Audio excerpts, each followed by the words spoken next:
तो दोस्तों 13 जनवरी से शुरू हो चुका है हमारे भारत में एक ऐसा इवेंट जो कि 144 साल के बाद ऑर्गेनाइज किया गया है और ये वर्ल्ड की लार्जेस्ट रिलीजियस गैदरिंग होने वाली है। जी हाँ, ये है कुंभ मेला। लेकिन क्या आप जानते हैं कि आखिर कुंभ मेले का रहस्य क्या है और आखिर इस मेले का नाम कुंभ क्यों है और ये मेला इतने लंबे अरसे के बाद यानी कि 144 सालों के बाद ही क्यों ऑर्गेनाइज किया जाता है, तो सब कुछ जानेंगे आज के इस वीडियो में। लेकिन दोस्तों जानने से पहले वीडियो को एक लाइक करके चैनल को सब्सक्राइब कीजिए और बेल आइकन को जरूर प्रेस कीजिएगा।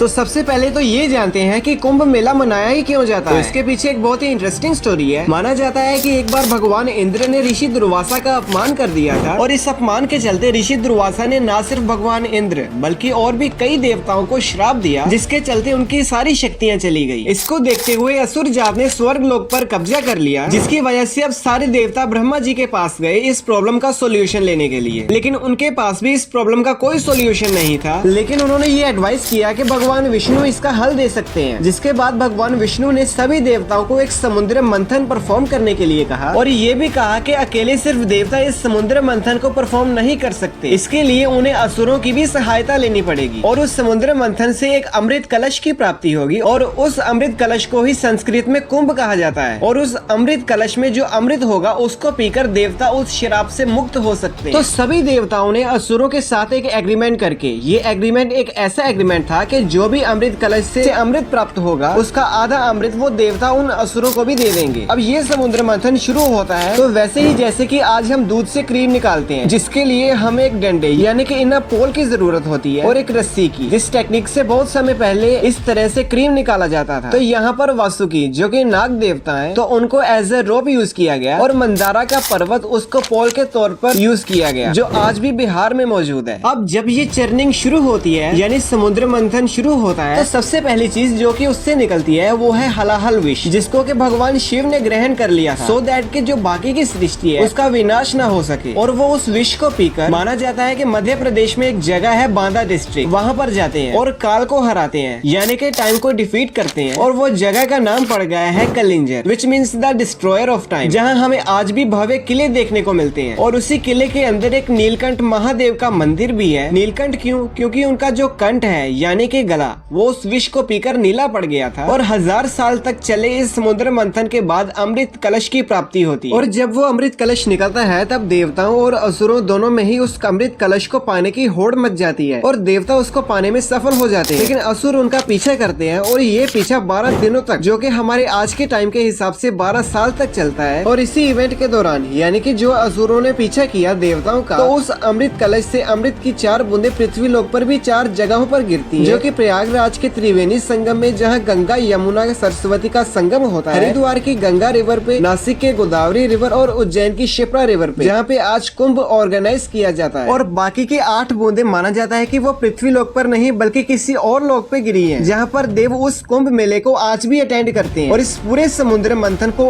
8 wonders of the world Angkor Wat मंदिर, जो कि कंबोडिया में स्थित है, उसमें दर्शाया गया। अब इससे पहले कि हम ये जाने कि क्यों हम उसको 12 साल में ऑर्गेनाइज करते हैं और बाकी की चीजें, तो आइए सबसे पहले हम समुद्र मंथन की स्पिरिचुअल सिग्निफिकेंस को जानते हैं। तो ये माना जाता है कि अगर हमें इनर पीस चाहिए या फिर जो हर धर्म में फाइनल चीज बताई गई है, तो उसके लिए हमें एक स्पिरिचुअल जर्नी को फॉलो करना होता है। अब उसको समुद्र मंथन से कंपेयर कर सकते हैं कि जब वो हम जर्नी को शुरू करते हैं तो सबसे पहली चीज हमें अमृत नहीं प्राप्त होता, बल्कि सबसे पहली चीज हमें विष की प्राप्ति होती है, जिनको की हमें खुद ही ग्रहण करना चाहिए, सो दैट कि इसका इफेक्ट बाकी लोगों पर ना हो। और ये जो चर्निंग है ये हमारी कॉन्शियसनेस के गुड स्पिरिट और बैड स्पिरिट के बीच में होती है और इस चर्निंग के बाद हमें फाइनली अमृत, उस फाइनल चीज की प्राप्ति होती है। और आइए अब जानते हैं कि इसको हम 12 साल में क्यों ऑर्गेनाइज करते हैं। तो यहाँ पर आपको एक फैक्ट पता होना चाहिए कि जो हमारा जुपिटर है, हमारे सोलर सिस्टम का सबसे बड़ा ग्रह बृहस्पति, ये सन के अराउंड 12 साल में अपना एक चक्कर यानी कि रेवोल्यूशन कंप्लीट करता है। और इसी जुपिटर, सन और मून की जो एस्ट्रोलॉजिकल पोजीशंस हैं, उसके बेसिस पे ये डिसाइड किया जाता है कि अगला कुंभ किस टाइम पर और किस जगह पर ऑर्गेनाइज किया जाएगा। और इसलिए हर 12 साल के अंतराल में एक पूर्ण कुंभ मेला ऑर्गेनाइज किया जाता है और इन 2 पूर्ण कुंभ मेले के बीच में होता है अर्ध कुंभ मेला, यानी कि जो हर 6 साल के बाद होता है। और जब 12 साइकिल्स कंप्लीट होते हैं इस पूर्ण कुंभ मेला के, तो 144 साल बाद ऑर्गेनाइज किया जाता है एक महाकुंभ मेला, जो इस साल यानी कि 2025 में ऑर्गेनाइज किया जा रहा है प्रयागराज में। तो आइए अब हम जानते हैं कि कौन से हिस्टोरिकल रिटन एविडेंसेस हैं जहां से हमें महाकुंभ के बारे में पता चलता है। तो सबसे पहले अगर हम अपने पहले हिस्टोरिकल टेक्स्ट की बात करें करें तो यानी ऋग्वेद, तो उसमें डायरेक्टली कुंभ का जिक्र नहीं है, वहाँ पर एक नयन पर्व का जिक्र है। अब ये कुंभ ही है या नहीं ये बता पाना थोड़ा मुश्किल है। देन महाभारत में भी इसका जिक्र मिलता है और यहाँ तक के बुद्धिस्ट टेक्स्ट है उसमें भी इसका जिक्र मिलता है। लेकिन सबसे पहले रिटन एविडेंस ऑफ कुंभ ये हमें मिलता है एक चाइनीज ट्रैवलर के हिस्टोरिकल रिकॉर्ड्स में, और इस चाइनीज ट्रैवलर का नाम है ह्यूनसांग या फिर जुआनजांग, जो कि द ग्रेट नॉर्थ इंडिया के किंग हर्षवर्धन के समय में भारत आए थे। और अगर हम मेडिवल पीरियड की बात करें तो 16वीं शताब्दी की रामचरितमानस जो कि तुलसीदास जी ने लिखी है उसमें माघ मेला का जिक्र मिलता है। तो वहीं अकबर के नवरत्न अबुल फजल की बुक ऐन अकबरी में भी इसका जिक्र मिलता है, और अकबर के ही नवरत्न बीरबल ने अशोक के स्तंभ जो कि प्रयागराज में स्थित है वहाँ पर माघ मेले का जिक्र किया है। तो आइए अब फाइनली जानते हैं महाकुंभ 2025 के बारे में। तो ये कुंभ 13 जनवरी से लेकर 26 फरवरी तक प्रयागराज में ऑर्गेनाइज किया जाएगा और 45 दिनों तक चलने वाला ये इवेंट 6 पार्ट्स में डिवाइड किया गया है। सबसे पहले होगा पौष पूर्णिमा जो कि 13 जनवरी को हो चुका है, मकर संक्रांति 14 जनवरी को, मौनी अमावस 29 जनवरी को, बसंत पंचमी 3 फरवरी को, अचल सप्तमी 5 फरवरी को और 12 फरवरी को होगा कल्पवास, और फाइनली ये पूरा इवेंट खत्म होगा। और जनरली इसमें जो सबसे पहला स्नान है और सबसे आखिरी स्नान है वो साधु संत करते हैं, और इसके पीछे भी एक बहुत ही इंटरेस्टिंग स्टोरी है। तो एक्चुअल में जितने भी साधु आपको कुंभ मेले में देखने को मिलेंगे, ये अखाड़े की जो प्रैक्टिस है वो माना जाता है कि 8वीं शताब्दी में आदि शंकराचार्य जी ने शुरू करी थी। अब प्राचीन समय से इन अखाड़ों के बीच में बहुत बड़ा एक बैटल होता था। जी हाँ, एक लड़ाई होती थी कि किसका तंबू कहाँ पर लगेगा और कौन सबसे पहले स्नान करेगा, जिसकी वजह से ब्रिटिशर्स के टाइम पे इन अखाड़ों का भी फर्दर डिवीजन करके इस चीज को सॉर्ट आउट करने का प्रयास किया गया। जैसे कि अगर हम शैव अखाड़े की बात करें तो इसमें भी 6 अखाड़े आते हैं, जैसे कि महानिर्वाणी अखाड़ा, अटल अखाड़ा, जूना अखाड़ा, अग्नि अखाड़ा, आनंद अखाड़ा और अवाहन अखाड़ा। इनमें से कुछ अखाड़ों के जो साधु होते हैं वो निर्वस्त्र रहने पर विश्वास रखते हैं। तो आप देखेंगे कुंभ में बहुत से साधु बिना कोई कपड़ा पहने हुए टहलते हुए मिलेंगे। यहाँ पर आपको नागा साधु भी देखने को मिलते हैं जो कि माना जाता है कि बहुत ही एक्सट्रीम फॉर्म ऑफ लाइफ जीते हैं। और यहाँ पर सिर्फ साधु संतों का ही जमावड़ा नहीं बल्कि लाखों की भीड़ आती है। जैसे कि अगर हम बात करें सन 1882 में तो 8 लाख लोगों ने इस इवेंट को अटेंड किया था। तो वहीं 1984 में 10 लाख, 1906 में 25 लाख, 1918 में 30 लाख लोगों ने, तो वहीं 1930 में 30 लाख। 1982 का रिकॉर्ड हमारे पास नहीं है क्योंकि माना जाता है कि ब्रिटिशर्स उस समय सेकेंड वर्ल्ड वॉर में बिजी थे, तो उन्होंने कोई रिकॉर्ड मेंटेन नहीं किया। 1954 में 50 लाख लोगों ने अटेंड किया था, और इसी कुंभ मेले में भगदड़ की वजह से 800 लोगों की जान भी चली गई थी और बहुत लोग मिसिंग भी थे, जिसकी वजह से आज भी एक कहावत बहुत ही फेमस है कि कुंभ के मेले में बिछड़ गए। तो अब आप भी सोचेंगे कि इतनी बड़ी भीड़ को हमारी गवर्नमेंट कैसे मैनेज करती है। तो इसके लिए प्री इवेंट प्लानिंग की जाती है, जिसको कि काफी सारी सेक्शंस में डिवाइड किया जाता है, जिसमें कि accommodation, sanitation, traffic management, power availability और ड्रेनेज, सीवेज जैसी चीजें आती हैं। जैसे कि अगर हम बात करें साल 2019 के अर्ध कुंभ की, जिसको कि 24 करोड़ लोगों ने अटेंड किया था, उनके लिए लगभग 20,000 बेड्स लगाए गए थे। सैनिटेशन की अगर बात करें तो उसके लिए 1,22,000 वॉशरूम्स बनाए गए थे, 84 से ज्यादा पार्किंग एरिया बनाए गए और लगभग 40 नए पुलिस स्टेशन क्रिएट किए गए थे, जिसके चलते इसने गिनीज वर्ल्ड रिकॉर्ड में भी अपना नाम दर्ज करवाया था for the largest traffic and crowd management, for the biggest painting exercise of public sites under the paint my city scheme and for the biggest sanitation and waste disposable mechanism. और अब आपको लग रहा होगा कि इतना गवर्नमेंट खर्चा क्यों करती है, और अगर खर्चा करती भी है तो क्या कुछ रिटर्न में भी मिलता है। तो चलिए बात करते हैं साल 2019 की। यहाँ पर यूपी गवर्नमेंट ने 4,236 करोड़ रुपए अलॉट किए थे कुंभ मेले के लिए, जिसमें यूपी गवर्नमेंट का कंट्रीब्यूशन था 47.6%, तो वहीं सेंट्रल गवर्नमेंट का कंट्रीब्यूशन था 52.4%। लेकिन अब सोचने वाली बात यह है कि क्या इतना खर्चा गवर्नमेंट के लिए फायदेमंद भी है। तो दोस्तों इसका जवाब है कि गवर्नमेंट को इससे भी प्रॉफिट होता है, बिकॉज इस इन्वेस्टमेंट से न सिर्फ स्टेट में टूरिज्म को बढ़ावा मिलता है बल्कि ट्रेड को भी बढ़ावा मिलता है, जॉब क्रिएशन, इनफॉर्मल सेक्टर का स्ट्रॉन्ग होना और साथ ही इंफ्रास्ट्रक्चर का बिल्डअप होना। इस मेले की वजह से लोकल इकोनॉमी बूस्ट हुई और इंटरनेशनल रिकॉग्निशन मिला, जिन सब के चलते 2019 में गवर्नमेंट को 12,000 करोड़ रुपए का रिटर्न मिला, और 2025 के इस महाकुंभ में गवर्नमेंट तकरीबन 7500 करोड़ रुपए का खर्चा कर रही है, और इससे जो रेवेन्यू आएगा उसका एस्टिमेशन है लगभग 20,000 करोड़ रुपए। और इस 2025 के महाकुंभ में कुछ नई चीजें भी इंट्रोड्यूस की गई हैं, जैसे कि तकरीबन 2700 सीसीटीवी कैमरा को इंस्टॉल किया गया है, integrated with artificial intelligence features, जिसकी हेल्प से ओवरक्राउडिंग जैसी सिचुएशन को मैनेज किया जाएगा, और अगर कोई लापता भी हो गया तो उसको भी ढूंढने में हेल्प मिलेगी। इसके अलावा महाकुंभ नाम से एक नई डिस्ट्रिक्ट भी बनाई जाएगी, जो कि कुंभ खत्म होने के बाद तुरंत ही उसको डिसॉल्व कर दिया जाएगा, और सिटी के अंदर आपको 56 पुलिस स्टेशन देखने को मिलेंगे। इस महाकुंभ को प्लास्टिक फ्री और पॉलिथीन फ्री बनाने के लिए ग्रीन कुंभ इनिशिएटिव को भी लॉन्च किया गया गया है, जिसके तहत कुछ सस्टेनेबल प्रैक्टिसेस को अडॉप्ट किया जाएगा, जैसे जीरो वेस्ट जोन बनाए जाएंगे, प्लास्टिक फ्री कैंपेन चलाए जाएंगे, eco friendly sanitation facility provide करी जाएगी और इस पूरे इवेंट को अटेंड करने वाले लोगों के लिए कुछ स्पेशल ट्रेन भी चलाई जाएंगी और ये 13,000 स्पेशल ट्रेन होंगी, जिनमें से 3,000 नई ट्रेन चलाई जाएंगी। तो एक तरह से अगर देखा जाए तो ये पूरा इवेंट न सिर्फ रिलीजियस टर्म्स में सिग्निफिकेंस होल्ड करता है हमारे लिए, बल्कि पूरी कंट्री को यूनाइट भी करता है। और आप में से कितने लोग इस मेगा इवेंट को अटेंड करने वाले हैं, ये कमेंट सेक्शन में जरूर बताएं। और साथ ही आज के इस वीडियो को लाइक करके चैनल को सब्सक्राइब कीजिए और बेल आइकन को जरूर प्रेस कीजिएगा। अब दोस्तों, आपने ये सभी बातें तो जान ली, लेकिन क्या आप जानते हैं कि आखिर एंग्री बर्ड के डाउनफॉल का क्या कारण है? तो आई बटन पर दिए गए वीडियो पर क्लिक करके वीडियो को पूरा देखें।